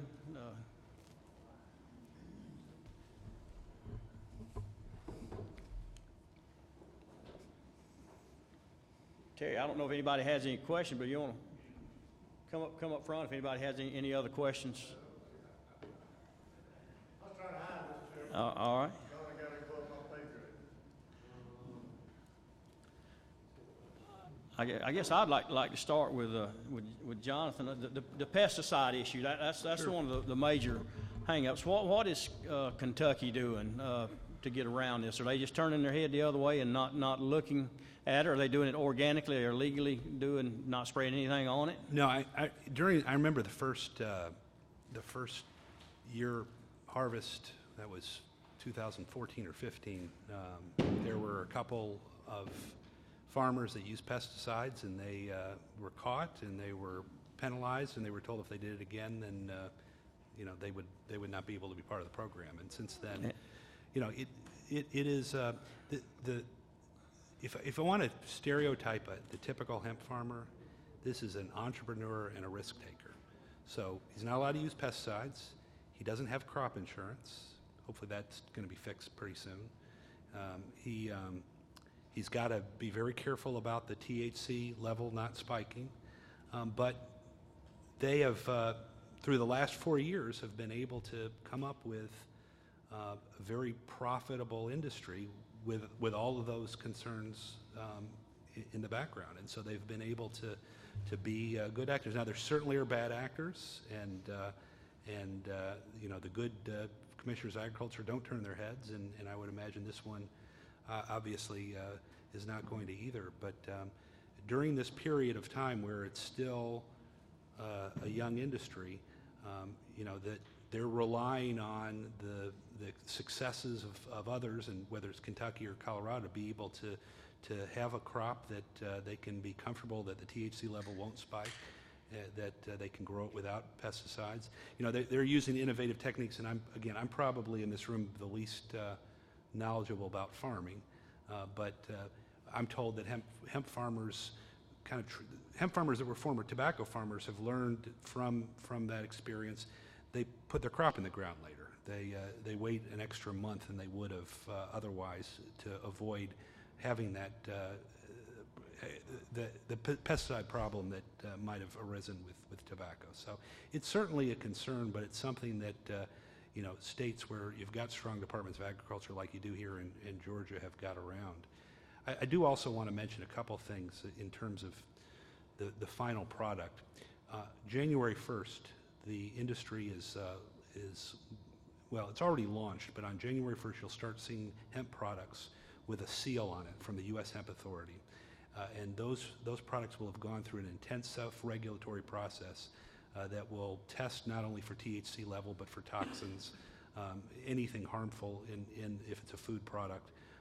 And companies that qualify for that seal will get have to prove best manufacturing practices, and so it really is a rigorous. Any good industry, particularly a good food industry, has these, and the hemp industry is following. And I guess my last point too is, again, going back to that farmer, they're not looking for a handout. They're not looking for a dime from you. They understand that there are food industries and fabric industries that are heavily subsidized, need that subsidization, and they're not asking for that. They just want to be able to grow this crop, and they feel they're willing to take that free market entrepreneurial risk, and most of us have succeeded so far. Mike talked about, if it tests over the 0.3%. Yeah. I know in Kentucky they give them a little variance up to 0.39 when they sample their field. They got a little bit of variance. And if it fails, I know they do a retest within 30 days. Is that what they told us? They go back and field because it changes, and they come back and do a retest. Yeah. And if it tests good, it's okay. But if it tests bad again, then that crop is destroyed. Do you have a number on how many times they've had to have a farmer destroy a field because it tested too high? Is that something that's common? I think the commissioner mentioned in Wisconsin it was about 10%. I think that when our program started in Kentucky, it was about that level, but now it's gotten to be much smaller. Again, as the industry matures and the seed certification becomes more scientific and people understand the various issues about climate, moisture, and temperature, it's becoming less a problem. But do know that the 2018 Farm Bill contemplates this, and there is a hard level of 0.3 that continues to be the difference between hemp and marijuana. But even the 2018 Farm Bill allows states to provide for second chances and remediation, even when it's done negligently. The crackdown only comes when it is repeat offenders and when it's intentional. And, you know, intentional are people who are either wanting to grow marijuana or who are trying to fool with a crop in a way that's irresponsible. But if it's over that, they still have to destroy it. Oh, yeah, no. And, you know, I recall last year's crop, there was one, it was actually 2 years ago. There's a big story about it testing at 0.6 and at 0.6 to 0.8, and the farmers were hewing and crying, and the industry was like, you know, that's too bad. You've had your chances, and you know, it's everyone else is playing by the rules, and the Commissioner of Agriculture is required to follow these rules, and we applauded the commissioner for doing what the law told him to do. Chairman Pruitt? Yes, thank you, Chairman. A couple of questions. One is that anybody that's growing it currently, can they get crop insurance for problems such as that, provided they use certified seed? And did you find that these people did not use certified seed? So the ones that had to be destroyed? Yeah, the one that didn't, the crop was destroyed, I think that was before there was a certification requirement. Now, I'm sure that there are examples of people using certified seed where there was a spike, but built into some of those contracts are the certified seed. The legitimate certified seed dealers are going to build in their contracts that if you do X, Y, and Z, you know, we'll hold you harmless, or you'll hold us harmless for the seed, because if it was intended to be less than 0.3, then I'm guaranteeing you when I'm selling it, it's going to be less than 0.3. Second question, mine, Mr. Chairman. We have, if I remember right, something like $800 million worth of hemp product coming into the United States every year, whether it be oils or cereal. You know, it's just a matter of when you get a red truck, all of a sudden everybody's got a red truck. Yeah. And so when you start noticing hemp, it's everywhere. Cereal, oils, cloth, milk, vitamins. Is any of that being regulated in any way now when it comes into the No, not at all. And so what makes us, we're looking to put something more stringent on what we're doing than what people we're already allowing to come in? I mean, we're going from and I don't want to say complete Wild West, because the FDA does monitor and regulate to a degree products that are ingested. But by developing a domestic farm industry, you're not only ensuring that that U.S. farmers and Georgia farmers get a chance of making the money that Chinese and European farmers are making right now, but you also are putting oversight. So any Georgia farmers got to be licensed and supervised by the Georgia Department of Agriculture, and same across the country. And then we are, as an industry, layering over this self-regulatory structure, which will ensure that they meet even stricter standards, particularly when they're ingestible products. So, I'm sorry, but one more follow-up. In the event that we pass legislation and we set policy and we set guidelines and regulations, then the state of Georgia would be doing put that same policy in place that would affect products that's coming into Georgia from somewhere else. Therefore, if they're not tested and follow the same policies that we put on our own products made here, that would do away with allowing any to come into Georgia? Right. So we, in our we presented some sample legislation that Ryan Quarles, Commissioner of Agriculture, your commissioner's counterpart in Kentucky, has presented to the National Association of, I'm sorry what the name of your organization, NASDA. He's presenting that for their consideration nationally, and so we've presented that. We worked on that with the Kentucky Commissioner, and that would help provide not only a program of regulation of the growth, but also a structure in terms of what hemp products can be sold. Again, it would have to be, the level would have to be 0.3 or less. And again, we even have some in our legislation, the ability of states to work with the self-regulatory organizations, that if that's something, we'd love to work with you to help make sure that any product that does, I don't know whether you can restrict, you have to have a certain seal, but that you could place different regulations on the sale of those products as well in conjunction with self-regulatory. Carl? My illustrious commissioner alluded to some things that made me think about when I was growing up watching the shows on Saturday mornings where they said, conjunction, junction, what's your function? And there's a word called if. If is a cricket word that can't be fixed. I got excited about the possibilities of possible legislation in reference to the hemp industrial industry for the great possibilities of the farmers, especially the farmers in North Georgia. And hearing my commissioner, one of the things I kept hearing was, but funding, the funding that we've already put forward was an inception to what we need to do for North Georgia. And I understand that when you look at this, you're talking about not being able to infiltrate the funding and the things that you're trying to do with farmers, with peaches and all the above. I was alluding to the right with Chairman Pruitt. Have we done some special funding for special projects? If all of that should be considered from those great butts that you have could benefit those farmers and not infiltrate the funding that we need to work on and supporting those farmers and those potential bettering their situations and their crops. Do you think that this would be some positive legislation that would help economically the farmers in the end if we work all those parables out? Yes.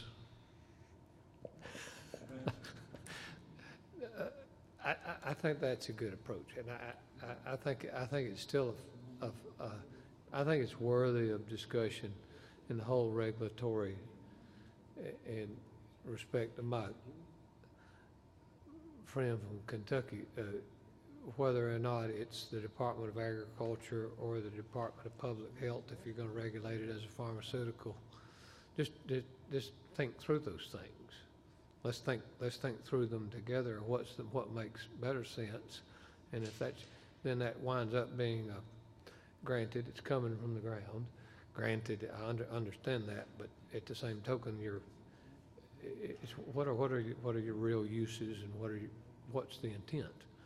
And so, if it's be strategic and very intentional in that regulatory framework, and then put the money behind it to do what you want to do, but let's don't compromise the other things where we have needs. That would be the perfect package, Representative. And I know Jonathan wants to say something. We'll come back one more quick. I just wanted to agree with you completely. Again, I didn't mention on the model bill, but and I don't want to step on our Commissioner of Agriculture. I'll just tell you what our Commissioner of Agriculture wants. He wants to be in charge of regulation of farming. He doesn't want to be in charge of regulation of what food people put in their mouths. That goes into, in our model bill, that goes to the Department of Health or whatever it's called here in Georgia. So that's an important distinction he makes. We don't want to have to put, yeah, that's in the model draft legislation that we've put together. So. And that's where there are similarities, but there are great differences between the states because we've got the food, and so if it comes on the food, it does come to us. And Representative Pruitt, you've asked a good question that I would bet we're already doing it, but we take random food samples all the time from everything another little sideline concern going forward, because there's people, a lot of this is either labeled or it's at least claimed to be organic, and that's a whole nother thing, because there's a bunch of organic things that are not. I mean, they're organic in that they have carbon in them, but they're not organic in the fact that they may not have some type of crop protection chemical engaged in their cultivation. But we want to be sure that, you know, I want to go check to see if we've checked any hemp products. We would not because they are hemp. We would check them because they are food products. But we need, as Georgia continues to grow, those demands are going to continue to grow too. We've got 2 people that check seafood, and 80% of our seafood's coming from is imported. So that's a big, you know, another thing that just shows you that, you know, we've got plenty of places to you know, strengthen our food safety programs. I got Philip Jennings and I know one another an awful long time, and matter of fact, he was going to be an ag teacher too, but he went on to be real successful. Then the rest of us get to watch him. But we've been friends a long time, and I'm not. This is not a putting you on the spot thing, because I think we would laugh about part of this, because just as you have some of the states have these responsibilities for checking the THC, and if they don't match, then they would have to by law put them out. Y'all know some of our storied history with Vade onion. It's the same thing, but there is no regulation of that sweetness, and we have to do that by timing, and you know, you just hope people hold. But we do regulate it by variety. Do you ever grow Candy Kim? But I think you'll agree with you. Candy Kim is an early variety of Vade onion. It's on the approved list. My friends debate each year whether they want it to go on or off, and we've usually wind up settling on the fact that, well, leave that in the farmer's hands to be able to grow the variety. It's an approved variety. But you can make Candy Kim sweet, or you can dang sure make it hot. And that's an issue of fertilizer, and it's an issue of maturity. Do you agree with that? And so if we go down the angle of refined research, you know, if that's the first step, that's one of those climatic things that we've got to find out on this THC level. What does it do in our humidity? What does it do in our different soil types? What does it do based upon planting dates?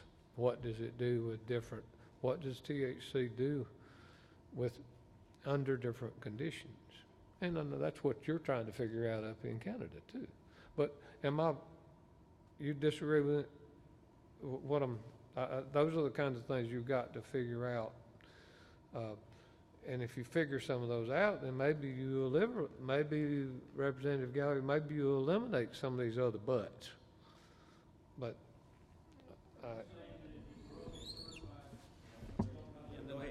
if you use a certified seed and you grow it in different parts of the country and even different parts of Georgia, it may come out with a different THC. We have all the plant scientists will agree with that.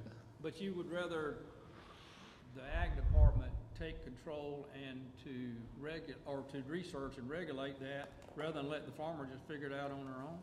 Well, I'd rather the University of Georgia do that, because they're the one that do the research. We're not in that.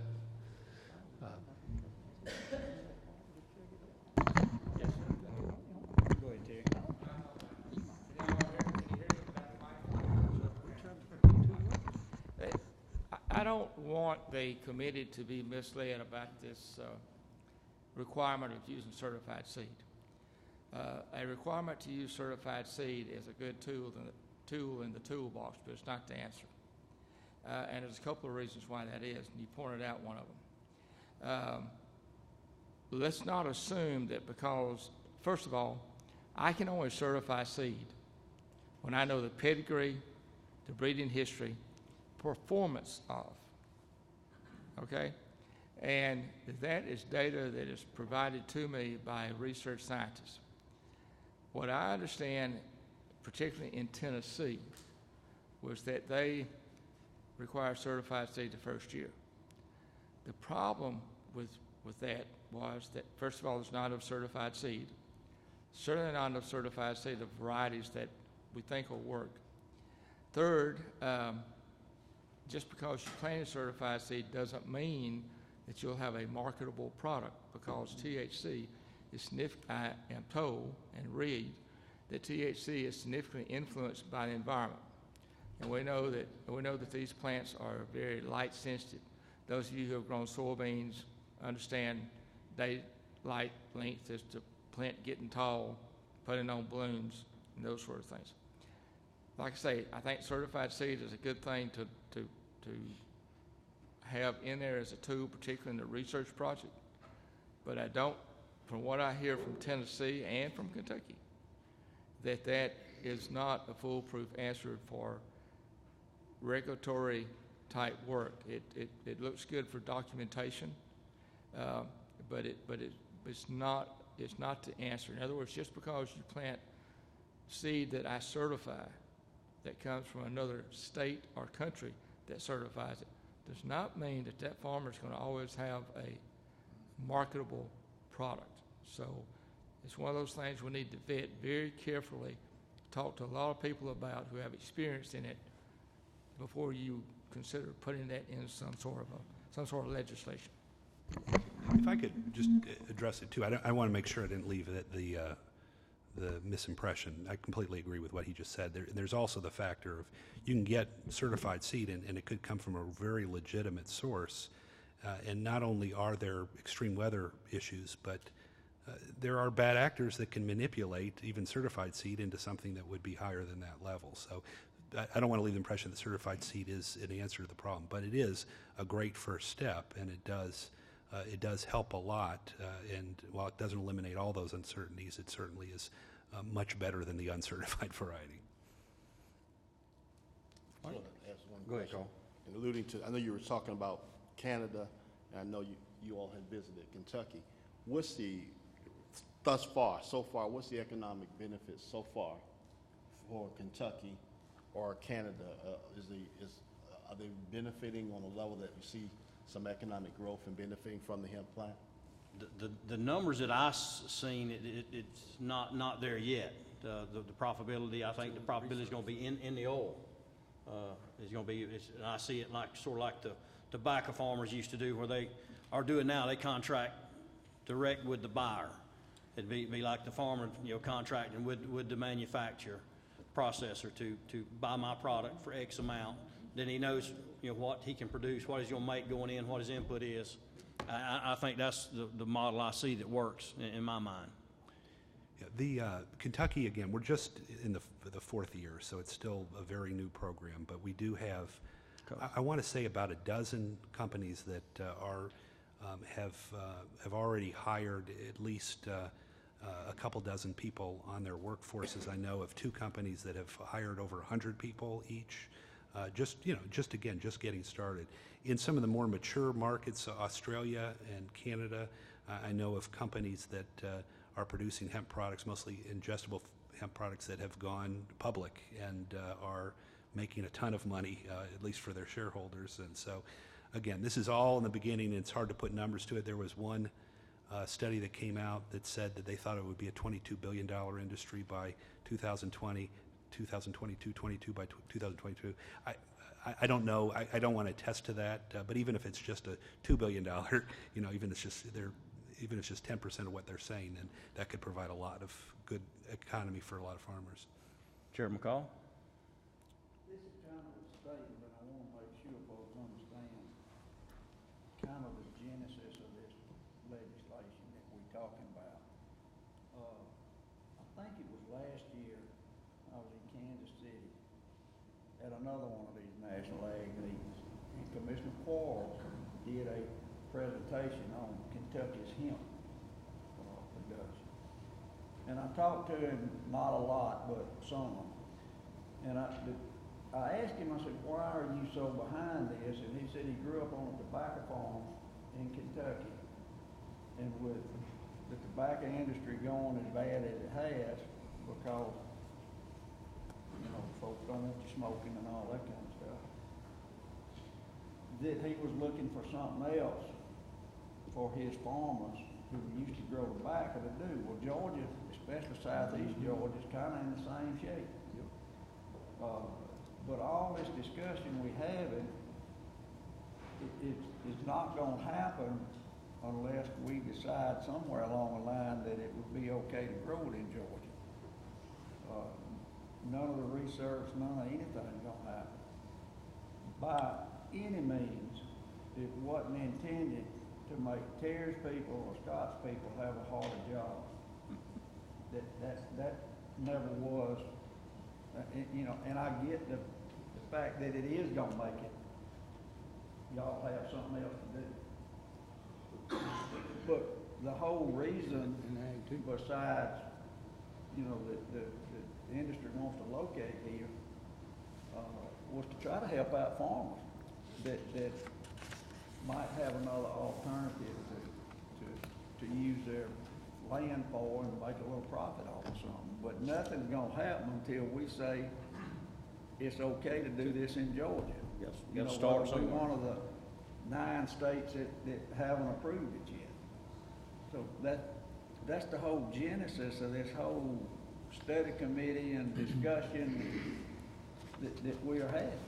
And I'm not correct. No, you're spot on, and the blueberry farmers 2 years in a row, you know, they had a hard freeze, wipe them out. Right. This might be an alternative that they could come back, you know, it's just planted later in the year, that they possibly could still generate some cash flow off of it. So it's opportunity definitely for farmers. I just want everybody to understand that it wasn't intended to make y'all's job harder.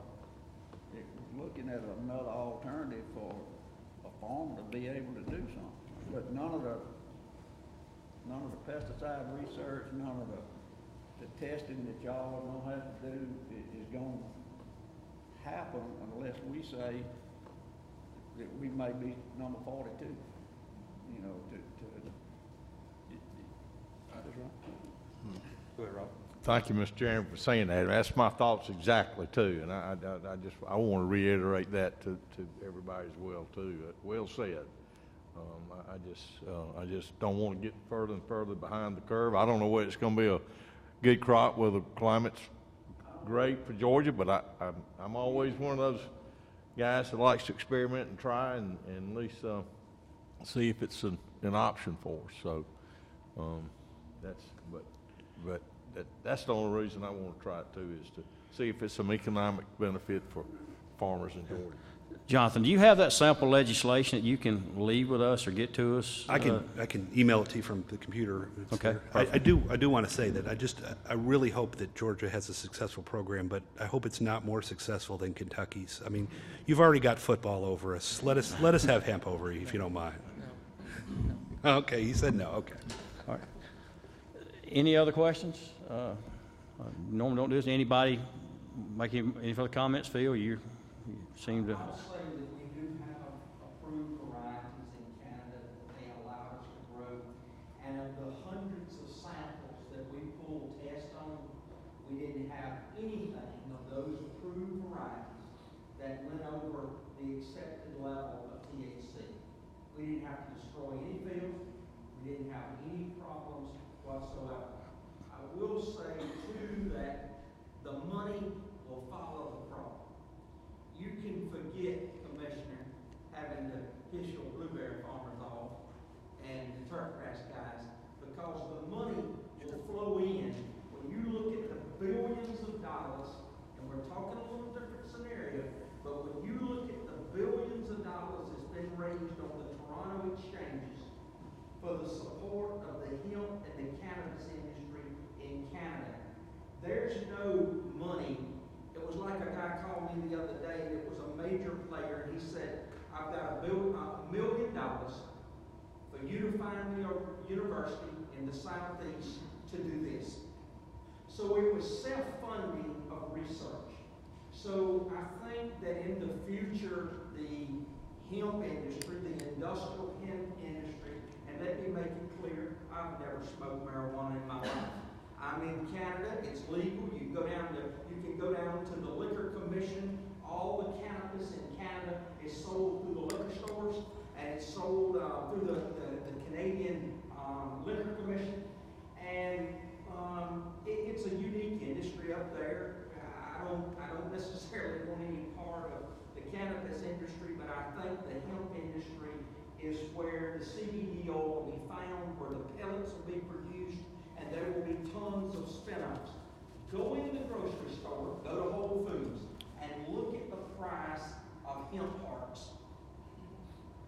Everything, you go in the grocery store, and all this stuff you guys are talking about letting us grow. We can buy it in the grocery store. All you're doing is helping the other states and in Canada import all these products. People go on the internet every day and order thousands and thousands and thousands of dollars worth of CBD oil.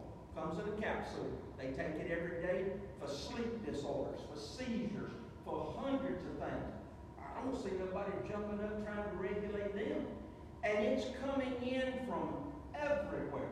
And you start talking to people. I didn't get real familiar with the industry till I went to Canada. But when you start talking to people and you realize how many people, yesterday a banker said to me, you know, I had prostate cancer, Philip, and I'm a little concerned about my prostate cancer. I think I'm going to go on to CBD oil.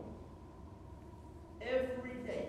And while we were in Canada, we were actually modifying combines, just trying to figure out this hemp thing. And while we were up there, we went to a salvage yard, and this guy says, I can't hear good because I took so much chemotherapy, I had brain cancer. He said, what are y'all doing? I said, we're trying to modify a combine. He said, there was a road grower of hemp in the next province.